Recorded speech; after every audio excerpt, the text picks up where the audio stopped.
Good morning বন্ধুরা, চলে এসেছি সকাল সকাল আর নতুন একটা ভিডিও নিয়ে। তো আজকে আমি মেকআপের ক্লাস থেকে ভিডিওটা শুরু করছিলাম। তো আজকে আমাদের ছিল মেকআপের বেস প্র্যাকটিস। তো এই যে আমার মুখের উপরে বেস স্টার্ট করে দিয়েছে আর আমার মুখে দেখো এত কিছু হাতি ঘোড়া পালকি কি বলবো, ঘোড়ার ডিম মশার ডিম সব বেরিয়ে গেছে। আর এইটা যেন এখন হয়েই যাচ্ছে, কিছু না কিছু একটা মানে বেরিয়ে যাবে, গালটা মানে ফাঁকা থাকবে না। আর তারপরে দেখো এই যে আটা ময়দা যত যা বলো ছেলেরা সব কিছু মুখে পুঁতে দিয়েছে। হ্যাঁ, তো পুরো মানে কি বলবো, সেই পেতনি চুড়েল ভূতনি যা লাগে আর ওটা লাগছিল। তো মেকআপের প্রথমে কিন্তু এটাই হয় যে এরকমই লাগে। আর ছেলেরা সবসময় তো বলেই থাকো যে ফেসের মধ্যে মেয়েরা আটা ময়দা সব কিছু মাখায়। তো এখন কিন্তু ছেলেরাও মেকআপ করে। হ্যাঁ, তো ছেলেরা সবসময় কিন্তু বলবে না যে মেয়েরাও মেকআপ করে। আর এই যে দেখো আমি ওর উপরে স্টার্ট করে দিয়েছিলাম আমার বেস প্র্যাকটিসটা।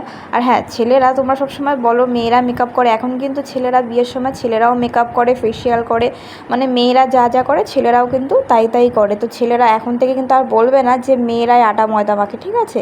তোমরাও কিন্তু আটা ময়দা মাখো। তো তারপরে দেখো আমি স্টার্ট করে দিয়েছিলাম। আর আমার নিজের মুখটা এমন লাগছিল কি বলবো, আমার মানে মেকআপ করতে একদমই ভালো লাগে না, যেহেতু আমার ফেসে অতটা মানে আমার মনে হয় আমার ভালো লাগে না। সবসময়ের জন্য কোথাও গেলে আমি লাইনার আর হচ্ছে মাস্কারা, কাজল আর লিপস্টিক এই জিনিসগুলো আমার খুব ভালো লাগে আর ওটাতেই মনে হয় আমি কমফর্টেবল থাকি। তো তারপরে যেহেতু দেখো মেকআপ যখন করেছে, এবার মেকআপ কিন্তু করার সময় ফেসটা না আলাদাই লাগে, তো মেকআপটা যখন বসে যায় তো তখন কিন্তু ভালো লাগে, মানে ঠিকঠাক হয়ে যায়। তো আমি কিন্তু ওই জন্য আজকে মেকআপটা সঙ্গে সঙ্গে রিমুভ করিনি, ঠিক আছে? ওকে আমি বলেছি যে ওর মেকআপটা করে তারপরে হচ্ছে আমার মেকআপটা আমি রিমুভ করব। আর তারপরে দেখো আমারটাও হয়ে গেছে, মানে আমারটা হয়েও গেছিলো আগে যেহেতু আমি করেছিলাম। আর এই ওর ফেসেও আরেকজনা করেছে, তো আমরা একটু দেখছিলাম যে কেমন লাগছে। তো এই যে এটা হচ্ছে আমি করেছিলাম, ওর ফেসটা একটু অবশ্য ক্যামেরায় কেমন লাগছে ভিডিওতে, তবে কিন্তু সামনের থেকে ভালো লাগছিলো, যেহেতু এসি চলছিলো। আর মুখটা দেখে মনে হচ্ছে যে একটু ঘেমে ঘেমে গেছে, কিন্তু ঘামেনি, এসির মধ্যে যেহেতু করেছে। আর এই যে তারপরে দেখো এই যে আমি কিন্তু রিমুভ করছিলাম ওটা হচ্ছে আমার ফেসটাকে। তো তারপরে চলে এসেছি, আসার পরে দেখো কাজকর্ম কিছু ছিল না। এই যে এটা হচ্ছে আমাদের মলের পাশে 5 স্টার হোটেল ছিল। তো তারপরে আমরা একটু চলে গেছিলাম ঢং করতে করতে খাদিমসে। খাদিমসে নাকি অফার দিয়েছে জুতোর, আর আমরা তো অফার দিলেই ছুটি সব কটা, আর তাছাড়া তো কখনো যাই না। আর এই যে মল দেখাচ্ছিল মিতা যে SBF আছে, আর আমরা এখানে তো খুব কমই যাই, মানে একবার গেছি মাত্র। তো তারপরে আমরা খাদিমসে ঢুকে গেছি। তো খাদিমসে গিয়ে জুতো দেখার পরে এই যে মিতার এই ব্যাগটা পছন্দ হয়ে গেছে, আর মিতা বলছিল এই ব্যাগটা কি আমাকে দেবে? আমি বললাম হ্যাঁ দেবো, তো তোর বিয়ের সময় লেহেঙ্গা দেবো বলেছি, তখন দেবো যদি থাকি এখানে। দেখ এখানে তো আমার থাকার কোনো ইয়ে নেই যে থাকবো, তবে বিয়েতে যদি নেমন্তন্ন করিস তবে আমি এসে সত্যি তোকে দেবো।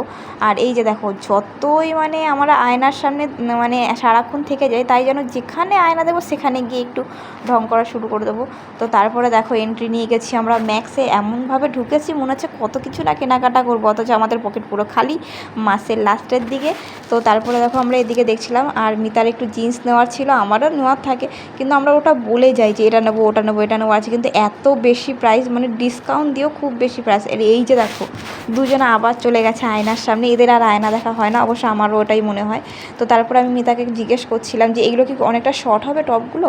তো এই যে তারপরে দেখো এই টপগুলো কিন্তু ভালো লাগছিলো, কিন্তু এত শর্ট আমি যেহেতু পরি না, তো নেওয়ার কোনো প্রশ্নই ওঠে না। তবু আমরা একটু দেখি যে কেমন লাগছে। আর এই একটা দেখো, এটার মনে হচ্ছে পেছনে পুরো আর্ধেকই খালি। আর এই ড্রেসটা আমার খুব ভালো লাগছিলো, কিন্তু 30% ডিসকাউন্ট দিয়ে ওটা 700 পড়েছিল। তো নেওয়ার তো কোনো কথাই ওঠে না। তো আবার ঘুরে ঘুরে সেই আয়নার কাছেই চলে গেছি একটু পোজ দিতে আবার দুজনা।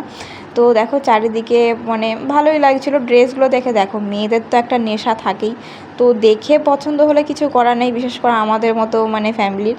তো যেহেতু এত প্রাইস থাকে, তো এই যে মিতা একটা জিনিস দেখাচ্ছিলো যে এই যে তোমার ধরো আমরা অনেক সময় কী হয় যখন দোকানে যাই, আমরা কিন্তু কোমরের মাপটা হয়তো বুঝতে পারি না যে কী জানি ঠিক হবে কি না, কারণ ছোটো বড় অনেক সময় হয়। তো এইখানে মিতা দেখাচ্ছিলো গলায় যদি এরকম মাপটা হয় তো পারফেক্ট, মানে তুমি বুঝে নেবে যে হ্যাঁ তোমার কোমরে ঠিক হবে। তো ওনাকে এটা কোথাও দেখেছিল। আর এই যে এই মিতা কিন্তু আজকে একটা স্টাফকে খুব জ্বালাচ্ছিল যে বলো না যে কালো জিন্স নিলে হচ্ছে তোমার রং উঠবে নাকি। তো ও ওরা বলছে না উঠবে না, আর আমরা তো অত জানকারি নেই। আর আমি ওকে বলছিলাম কেন ওরে তুই কি দোকানে এসছিস যে দোকানে ওরা বলবে হ্যাঁ উঠবে না উঠবে না। তো আর একটা জিনিস দেখাচ্ছিল, তোমার যদি এরকম হাতের সাথে মাপটা হয় তো তোমার নিচের লেন্থেও মানে পারফেক্ট ঠিকঠাক থাকবে। তো ও হয়তো কোথাও দেখেছিল, তো ও আমাকে বলছিল এটা তুমি বলে দাও, যেহেতু আমার ভয়েস দেওয়া ছিল না, তুমি পরে এইগুলো বলে দেবে। তো অনেকেই বুঝতে পারে না। তো তারপরে আমরা চলে গেছিলাম প্যান্টালুন্সে। তো তারপরে দেখো এরকমই কিন্তু আমরা করি, হ্যাঁ সব জায়গায় মানে যখন অফার দেয় কিংবা যখন কাজ থাকে না, তো আমরা একটু ঘুরে ঘুরে দেখি কোথায় কী অফার দিয়েছে। আর অফার দিলেও আমাদের নেওয়া সম্ভব থাকে না। তো জুতোগুলো কালেকশনগুলো সুন্দর ছিল, কিন্তু অনেক বেশি প্রাইস, মানে কি বলবো 4,000 4,500। তো তারপরে দেখো এই যে মিতা আমরা সব ব্যাগ দেখছিলাম, আর ব্যাগগুলোর প্রাইসও অনেক দাম ছিল। তো আমরা অত নেওয়ার তো কিছু নেই, এগুলো ধরে ধরে দেখি আর ফ্যাশন শোর মতো একটু করে বেড়াই। তো তারপরে এই ব্যাগটা কিন্তু আমার পছন্দ হয়েছিল, কিন্তু কিছু করার নেই, পয়সা নেই। আর এই যে মিতা একটু ফ্যাশন দেখিয়ে নিল। আমি বললাম কী রে নিবি যে তুই, পয়সা আছে? বলে না না এই তো আমরা তো একটু মানে প্রমোশন করতে এসেছি এটাতে। তো দেখো এই যে ব্যাগগুলো, তো ব্যাগগুলোর অনেক বেশি প্রাইস ছিল। তো তারপরে দেখো আমরা যতই দেখি না কেন আর যতই এখানে ডিসকাউন্ট দিক না কেন, কত ডিসকাউন্ট, 50%ও যদি ডিসকাউন্ট দেয় না, সে 2-3 হাজার টাকাই পড়বে এইগুলোর দাম। তো এইখানে দেখো বাচ্চাদের কালেকশন ছিল, বাচ্চাদের কালেকশনগুলো সত্যি খুব সুন্দর সুন্দর। আর বিশেষ করে বাচ্চা মেয়েদের মানে জামাগুলো কিন্তু খুব সুন্দর সুন্দর সব জায়গাতেই থাকে ছেলেদের থেকে। তারপরে দেখো আমরা বলছিলাম যে এই ছোট ছোট মেয়ে বাচ্চাদের জামাও কিন্তু আমাদের গায়ে হয়ে যায়। আর এইখানে দেখো এখানে ছিল কানের, আর মিতা তো দেখে পুরো অবাক, কিন্তু এক করিও নেই। আমি তোকে জিজ্ঞেস করছিলাম কী রে পয়সা আছে? বলে না না পয়সা নেই। তো দেখো আমরা দেখার পরে তো ভালোই লাগছিলো। আর আমি এটাই বলছিলাম যে এগুলো তো অনলাইনে পেয়ে যাবো, কিন্তু অনলাইনে পেলে কি হবে, এটা দেখো এটা একটা মলের মানে একটা ব্র্যান্ডের জিনিস, আর অনলাইনে কোথায় জিনিস। তো আমিও বলছিলাম দেখে কী হবে, পয়সা নেই। তো কিন্তু খুব ভালো লাগছিলো জিনিসগুলো, কালেকশনগুলো। তো আমরা আজকে দেখার পরে এই আর কি সারাক্ষণ ঘুরে বেরিয়ে দেখে ঠেকে চলে গেছি, কেউ কিছু নিইনি। তো আমরা সারাক্ষণ কিন্তু এটাই করি। আর এখানে দেখো এই আমাদের লাস্ট একটা গোল্ডের চেন। আর তো আজকের জন্য টাটা, বাই বাই।